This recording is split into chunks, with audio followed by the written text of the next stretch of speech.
Greetings, demons, and welcome to Warhammer Weekly, episode 33. So this week, like so many weeks before it, is actually pretty quiet, and there's not really too much to get into, as well as that I haven't actually got any pickups for this week, once again.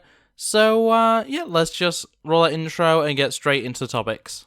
Not the leader of a cult, RabbitWithAxe. So, starting off, we have the reveal of this month's free Sternguard Veteran model, and also the coin, which I'll get into. But yeah, the monthly model for this month, Sternguard, makes sense. We've got all of the various, Space Marine releases coming this month, or some of them are already out anyway. But yeah, the Sternguard Veteran, very nice model. It's good to see that it's actually one of the ones that isn't in the, the Leviathan box, which is always good to see. But yeah, it's a Sternguard Veteran. I can't really say much about it. In a nice, shooting pose, I suppose. Bolter, nothing too special. Honestly, it's a good little model to get, but at the end of the day, I'm pretty sure this is literally just one of the options from the full kit. So, honestly, it doesn't really matter too much. It is going to be available from the 14th of October, which, is a few days away, but still, It's a Space Marine. If you want another Space Marine to add to your collection, if you're wanting something just to paint as a project, or if you're like me and you want a million Space Marines from every single, unit type, it's cool, it's neat, and it actually does work straight into the actual coin, because the coin this time around is a Crux Terminatus, and of course, typically the Crux Terminatus is something for Terminators. The Sternguard does actually have it on its kneecap, so that's pretty interesting in my opinion, but yeah, it looks very nice. Crux Terminatus is a very iconic symbol for the Imperium, and just in general, it's a nice design. It's very Warhammer. It's got the skulls, got the cross and everything like that. It's just very, very Warhammer, very Imperial, and yeah, that's going to be available, or rather, is available right now because it came out yesterday on the 7th, and yeah, it's the Crux Terminatus. I'm sure someone's going to carve out and make sure that there is actually a piece of the Emperor's armor in there, but yeah, it's a pretty standard Imperium month this time around, and yeah, honestly, the Crux Terminatus is the bigger thing for me. I actually really like that coin. I have missed out on a few coins just because I haven't been really buying much from Warhammer recently, but yeah, overall, very interested in this. Definitely going into Warhammer store to get my Sternguard Veteran. And, depending on how I'm feeling, might end up picking up something to get the Crux Terminatus. But, yeah, in any case, let's move on to the next topic. And this brings us to the world of 30k, the Horus Heresy with Heresy Thursday. And, once again, unfortunately, is Legions Imperialis. Yay!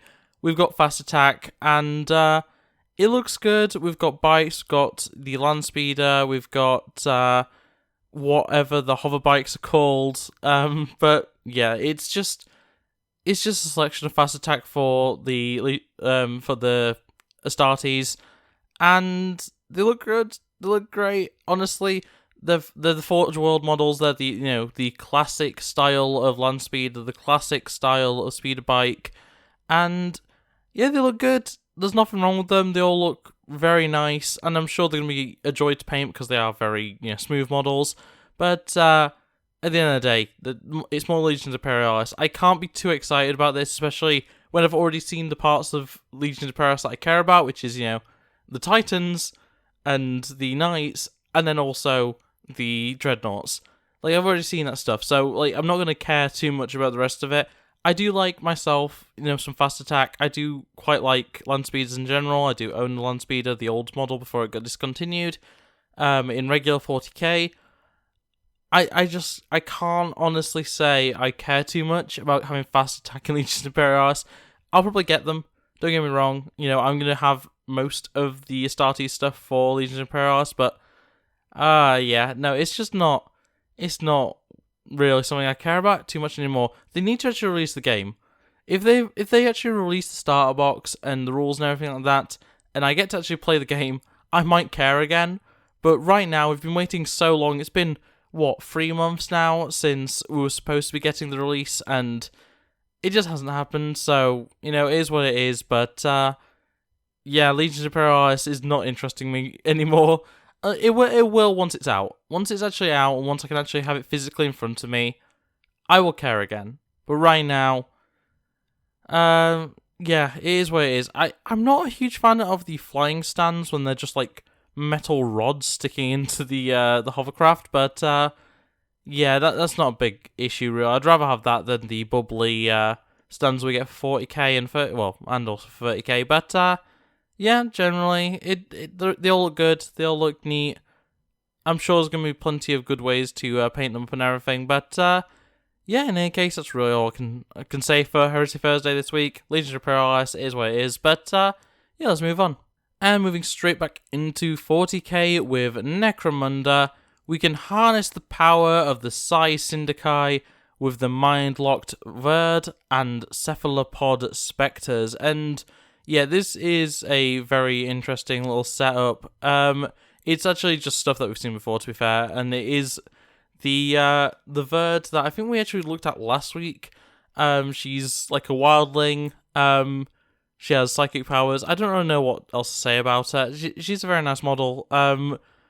It's interesting because, and I think it was Kirioth that pointed this out, this is almost a normal set of models. Like, it's so close to being, like, normal characters. Like, the Wyrd is a psyker. At the end of the day, like, it's not that weird.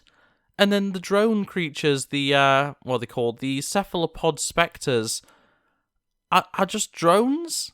They're just, like, floaty boys, and realistically, that's pretty normal in terms of 40k, but, like, there's something just so strange about the normalcy, and, like, things like how the Wyrd has, like, her sleeve is just torn off. She only has one sleeve anyway. Just the posing in general, the staff having, like, a glowing skull on it. It's just, there's so many just odd things. The more you look at this model, the more, the more weird things you see about it, and it's just, it's very odd. But, yeah, the drones themselves look very nice. Not really anything too special about them. I like the claws on them. The rubble that they're sitting on, pretty interesting. And then the only other thing in this article is the various hats and backpacks and stuff for I guess it's the Psi Syndici, I guess. Yeah, they all look cool. They all look neat. There's not really much to say about it. There's a lot of spider eyes and stuff in that, but yeah, Necromunda. It's got more models again. There's so much stuff. It's always getting more units, more characters, more everything. So, yeah, it's nice to see more stuff, and I believe all of this is in resin. Does it actually specify? I don't think it does, but yeah, very cool, very neat, and yeah, we'll just move on from Necromunda. And that brings us into the final topic, because as I say, this is a very, very short week, and that is the Rumour Engine for the 3rd of October 2023. And if this isn't like Raven Guard or something, I'm going to be very disappointed, because it's 2 ravens. It's just 2 ravens, one of which is on a large rock, one of which looks to be on a smaller rock. And if this isn't, our sign that we're going to be getting Corvus Corax demon version or something, I just, why are we getting, like, so many, it feels like it's happened quite a few times in a row now, where we've just gotten, birds or animals in general, just as the Rumour Engine. It seems really odd to me, but, yeah, ravens on rocks. It's cool, they look neat, they look very, very nicely sculpted birds, or whatever, designed birds, and, yeah, there's not really much else to say about it. Like, I'm hoping this may lead to something that I care about, like Raven Guard, or, I guess it could technically be Chaos, because, birds are often there for Chaos, but, yeah, I don't know what to expect, really. It looks interesting, looks cool, but, I'm not holding my breath for anything. I would love if it is actually a Demon Corax, but, yeah, if it's not, it is what it is. It's some ravens, it's some birds. It's cool to see, but that's really all I can say about it. And, of course, that means it is the end of the video. So, yeah, if you liked it, make sure to like it, subscribe if you're new here, and ring the bell so you never miss upload. Otherwise, comment below about any of the topics we've covered this week. Are you also bored with Heresy Thursday being just nothing but Legions Imperialis? It feels like we've had a few odd, snippets of actual real scale 30k, but most of it is just Legions Imperialis, and I'm just bored at this point. And tell me what you guys think in the comments below. But yeah, realistically, that is all I can say. Very short episode this week, but yeah, thanks for watching, and I hope to see you next time. Bye. Look at the screen, you'll be fine. Culture's a disease, but we'll survive. I just wanna tell